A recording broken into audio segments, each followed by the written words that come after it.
Level में इतना ही syllabus था, पर्यावरण और साइंस जीके के 4 या 5 क्वेश्चन आते थे मुश्किल से। तो मैंने सोचा क्या मतलब आ रहा है इतने जीके पढ़ने में, तो वो साइड पर रख के पहले 4 सब्जेक्ट कवर किए, फिर जीके का जैसे ही नंबर आया तो एग्जाम डेट फिक्स हो गई 25 अप्रैल। पहले 25 अप्रैल को फिक्स हुई थी, तो मैंने कोई कोचिंग नहीं की जीके में। यहाँ आया था तब भी मैंने ओनली संस्कृत की क्लास है, क्योंकि मेरा सबसे वीक सब्जेक्ट यही था। सबसे कमजोर जो था ना वो संस्कृत ही था, तो संस्कृत की कोचिंग की। क्या नाम था सर? प्रमोद। हाँ, प्रमोद जी शर्मा। हाँ, प्रमोद जी शर्मा। हाँ, प्रमोद जी शर्मा। अब मैं चाहता था तो कोटा भी कर सकता था, लेकिन मैं वहाँ गया ना तो इतनी लंबी क्लास मेरे को पूछने में दिक्कत आ गई। संस्कृत छोड़े हुए कितने 10वीं के बाद 5-6 साल हो गए, एक शब्द पूछना रहता मेरे को। जहाँ तक मेरे को एक शब्द क्लियर नहीं हो जाना, मैं तो आगे सोच भी नहीं सकता कि भाई क्या पढ़ा रहे हैं। मेरे को कुछ भी समझ में नहीं आता अगर क्लियर नहीं हो तो पहले तो छोटा सा स्तर रखो। मैं कोचिंग करता था ना, तो रोज जितना पढ़ाते हैं ना रोज का रोज याद करता। फिर वापस जैसे कल क्या पढ़ना है, तो पहले कल क्या पढ़ा था उसके बारे में सोचता था कि जो पढ़ा ना उसको कंप्लीट किया, फिर आगे पढ़ा। जैसे ही कवर होता 8 दिन में जितना भी सिलेबस होता था उसे वापस फिर पढ़ता। कितनी बार पढ़ते हैं? 3 बार। हाँ, फिर उसके बाद में 1 महीने में कोचिंग को बिल्कुल भी 1-2 दिन के लिए रेस्ट देता, फिर पूरा सब्जेक्ट कवर करता कि कितना हो गया। यानी कि जो है जितना भी सिलेबस था वो मेरे दिमाग में फिक्स था कि मेरे सब्जेक्ट में ये टॉपिक इतने हैं, जीके को साइड में रखा है। सबसे मेन इम्पोर्टेंट चीज़ है ना वो जीके को साइड में रखी किया है। हकीकत बता रहा हूँ, क्योंकि जीके के 5 क्वेश्चन आते हैं मुश्किल से। और आप देख लो कि जीके का कितना हार्ड पेपर आया था। मैंने 25 क्वेश्चन सही है और मैंने जीके अभी तक पढ़ा भी नहीं है, मुझे पता भी नहीं। आप भी देख लो, आपसे भी कम जीके आता है मेरे। मैं चुपचाप बैठा रहता हूँ पर पीछे आता हूँ, क्योंकि मैंने पढ़ा ही नहीं है। 3 महीने प्रीवियस ईयर लाया था और वही पढ़ा है। तो पहले तो मैं तो यही है, जो हमारा सब्जेक्ट है ना वो कवर होना चाहिए, सबसे बड़ी बात वही है। तो जितना भी पढ़ो ना वो क्लियर होना चाहिए।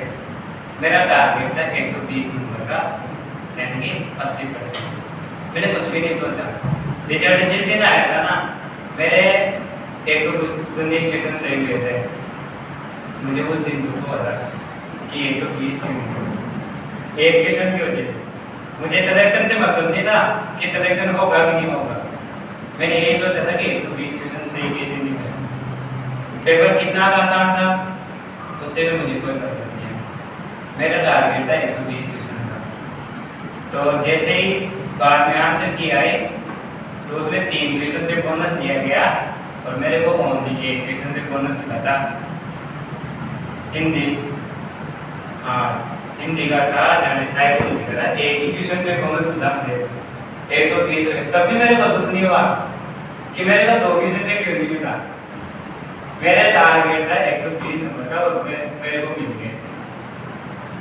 तो जो टारगेट हो ना वो फिक्स होना चाहिए। मेरा टारगेट 10वीं से ही क्लियर था कि मेरे को बीएससी करेंगे और रेट की तैयारी करेंगे। सबसे बड़ी बात थी मैंने मेहनत की थी 10वीं के बाद। जैसे 11वीं क्लास में गए ना, मेहनत भी 15 दिन पढ़ी थी होंगी, तभी मेरे को पता चल गया था। मैंने कहा कि इसमें पैसे वेस्ट करूँगा, 7 साल लगेंगे तब जाके मैं फर्स्ट ग्रेड तैयारी कर पाऊँगा। सिलेक्शन होना तो बहुत दूर की बात है, तैयारी कर पाऊँगा तब जाके। मैंने कहा कि 12 पास करके क्यों ना 2 साल की तैयारी करके नौकरी मिल जाए। घर की तरफ भी देखना पड़ता है। देखो सबसे बड़ी बात हो गई है, मेरा टारगेट फर्स्ट ग्रेड का है हमेशा, और अभी भी मेरे टारगेट मैं अभी भी आपके सामने पीछे ही बैठा रहता हूँ। सिलेक्शन होगा, मैंने आया था उस दिन यही कहा था कि सर होगा तो ठीक है, नहीं होगा तो भी ठीक है। मेरा तो टारगेट ही फर्स्ट ग्रेड का है। तो सबसे बड़ी बात वही है कि आपका टारगेट जो है ना वो फिक्स होना चाहिए। मैं घर वालों पे पैसे वेस्ट नहीं करना चाहता, इसलिए मैंने फर्स्ट लेवल चूज किया। सबसे बड़ी बात ये है मेरे लिए। मैं खुद कमाऊंगा और खुद ही पढ़ूंगा, ये मेरा सपना है आज जरूर से। और इसीलिए पहले छोटा स्तर चूज किया, अब धीरे धीरे कहाँ तक पहुँचते हैं वो आगे का स्तर क्या रहता है और आगे का सफर कैसा रहता है वो इस पर डिपेंड करता है। लेकिन शुरुआत तो अच्छी नहीं है, पहले ही बार पहला सेमेस्टर है तो अपन किस हिसाब से तैयारी करते हैं वही डिपेंड करता है। आप जब भी तैयारी करते हो ना यही सोचते हो पहले तो नोट्स बना लेना, क्या दिक्कत है? हाँ, पढ़ने के बाद में जब नोट्स कंप्लीट हो जाएंगे तो पढ़ने का ही काम है। हाँ, क्या करेंगे फिर? लेकिन जब वो इतने बड़े नोट्स दिखते हैं ना तब ये लगता है कि इतने बड़े नोट्स पढ़ूं कैसे? हाँ, इनको पढ़ूं कैसे? और जब एक पेज रोज दिखते हैं और एक याद कर लेते हैं ना तो वो इतना बड़ा छोटा लगता है कि ये इतना कैसे याद हो गया। मैंने तो इतना लिखा भी नहीं था, वो मेरे को याद है पूरा ही। तो सबसे बड़ी बात ये है जितना दिखे ना वो क्लियर रखो, एक बार पढ़ लो, 2 बार पढ़ लो, 3 बार पढ़ लो, जरूरत ही नहीं है आगे बढ़ने की। और जैसे ही कंप्लीट होगा आप वो चीज पढ़ने में बहुत ज़्यादा इंटरेस्ट आएगा।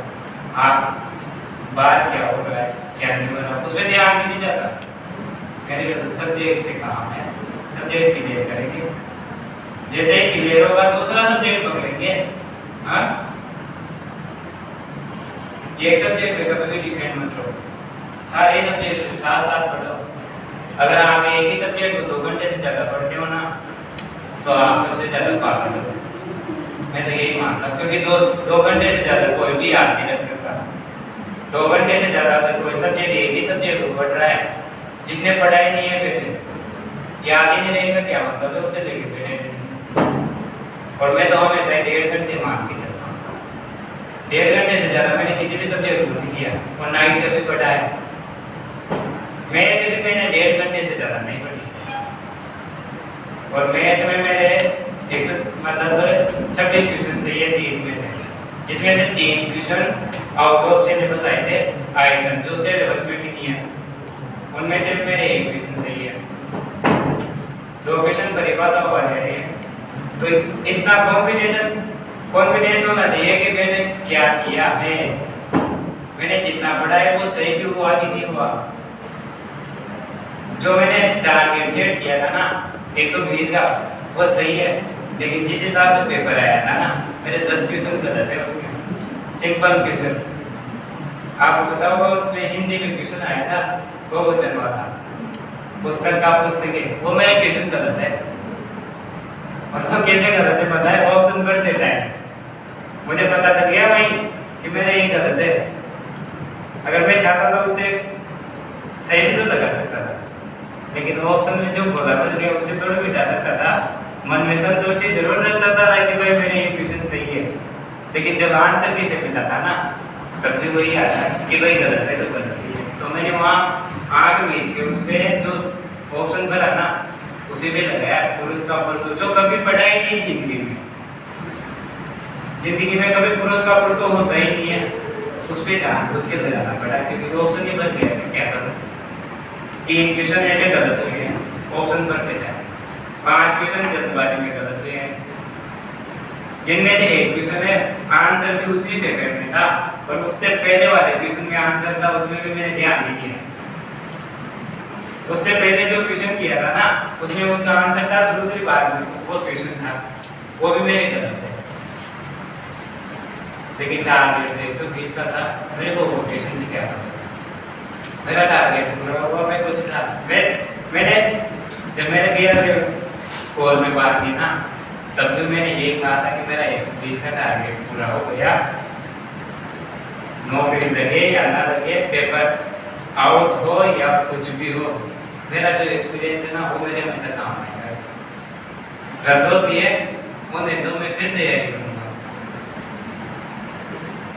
एक बार फिर मेहनत करूँगा। और अब तो तैयारी कर रहा हूँ तो अनुभव के साथ कर रहा हूँ, एक्सपीरियंस है अब तो कि क्या आएगा क्या नहीं आएगा। पहले तो इतना ही पता था कि ये सिलेबस है और ये इसी में से पेपर आएगा, लेकिन अब तो ये भी पता चल गया कि कहाँ से क्वेश्चन आता है और कैसे आता है और कहाँ गलती करते हैं हम।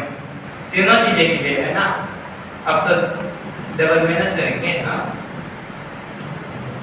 तो पहली बात तो ये ना कि जहाँ तक आपका सिलेबस जो है ना वो आपको मुंह पर याद नहीं है ना, तो तैयारी करना छोड़ दो, मैं तो सीधे से बात है ना। अगर आपको सिलेबस ही याद नहीं है मत करो तैयारी, कोई मत कर दिया तैयारी। पहली बात है कि सिलेबस याद, आपको एक एक टॉपिक क्लियर होना चाहिए कि मेरे सब्जेक्ट में ये टॉपिक है और इस टॉपिक के इतने भाग है। जब आप हिंदी में पढ़ते हो ना कि भाई संज्ञा ये है और संज्ञा के ये प्रकार है, आप उदाहरण कितने करते हो ना, जब आपको संज्ञा की परिभाषा ही आती है तो संज्ञा पढ़ने का क्या मतलब हाँ, उसके बाद कितने पढ़ लो क्या मतलब है हाँ। तो पहली बात वो है ना जो जैसे पढ़ना है उसे वैसे ही पढ़ना, क्यों बात कर